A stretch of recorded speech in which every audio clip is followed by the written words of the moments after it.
Audio Jungle.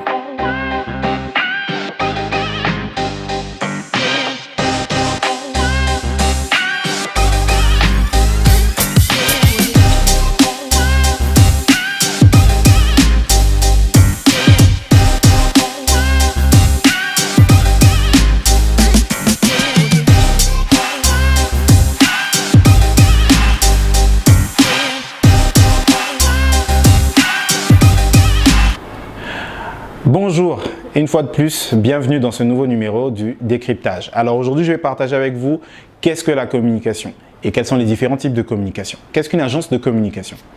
Une agence de communication est une entreprise qui a pour but de concevoir, élaborer, gérer des stratégies afin de promouvoir au mieux l'image d'un produit, d'un service, d'une entreprise, d'une personnalité publique ou même d'un pays. Donc c'est ça déjà la communication. Donc la communication intervient dans beaucoup, nous intervenons, les agences de communication interviennent dans beaucoup de secteurs d'activité. Tous les secteurs d'activité en général ont besoin de communication.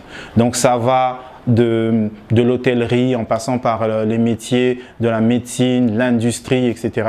La communication intervient dans tous les secteurs. Donc voilà ce que déjà vous devez comprendre. Qu'est-ce qu'une agence de communication? C'est une agence qui aide en fait qui aide tout type d'entreprise ou personnalité à promouvoir son image de la manière la plus positive auprès de ses clients, auprès de ses prospects et auprès du public en général. Donc en général, une agence de communication fait un travail en général d'image, de conseil, de stratégie, etc. Voilà pour une agence de communication. Alors maintenant, on va voir ensemble quels sont les métiers qui sont mis en avant ou les compétences qui sont nécessaires afin de pouvoir travailler convenablement dans la communication ou quels sont l'ensemble des métiers de la communication.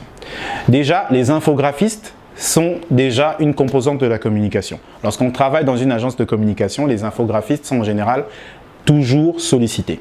Il y a les infographistes, il y a les développeurs web, il y a les chargés marketing, il y a les chargés en relations publiques, ceux qui se chargent du côté événementiel. Il y a ceux qui se chargent aussi de l'audiovisuel.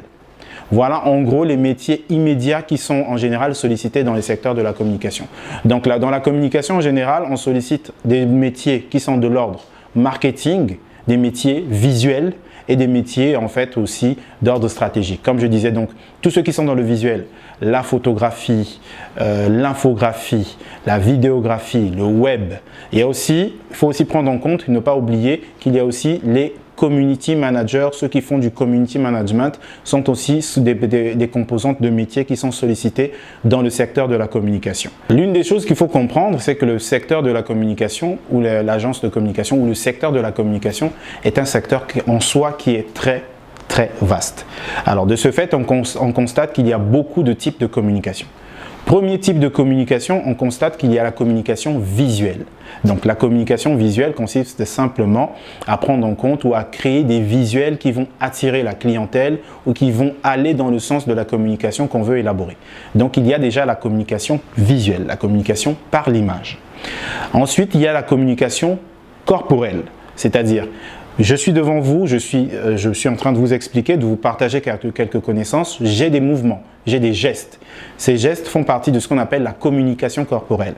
Et la communication corporelle consiste simplement à la communication par les gestes. Cette communication est en général enseignée aux personnalités, les personnalités publiques. Donc les hommes politiques, les stars en général, c'est à eux qu'on apprend la communication, ce type de communication, ou même les dirigeants d'entreprise. Donc là, on parle de la communication par les gestes ou la communication corporelle. Un autre point de la communication, c'est la communication sonore, la communication par les sons. Parce que le but dans la communication, c'est de transmettre des émotions. Et chaque communication, en général, doit pouvoir transmettre une émotion à la personne qui suit ou à un prospect ou à un public. Donc le son aussi joue de beaucoup. Lorsque vous faites une publicité, lorsqu'on produit une publicité, le choix du son est très important par rapport à l'émotion qu'on veut transmettre. Si on veut une publicité qui va inciter les gens à faire la fête, on compose donc dans la composition sonore, on cherche donc des compositions, des instruments qui vont résonner et qui vont donner aux gens l'envie de s'amuser. Donc il y a aussi la communication sonore. Ensuite, il y a la communication verbale. La communication verbale consiste simplement à la façon dont vous enchaînez les mots afin de pouvoir communiquer quelque chose aux gens. Donc, les différents types de communication, l'un de ces types de communication consiste à ça, la communication verbale, la communication par les mots. J'espère que cette vidéo vous a convenu. J'espère qu'elle vous plaît. Si vous avez des choses à partager, n'hésitez pas. Je vous invite à écrire en commentaire, à vous donner votre avis. Voilà, c'était Rama Kongo-Aba, votre conseiller en communication et stratégie d'entreprise. Je vous dis à très bientôt pour le prochain numéro du décryptage.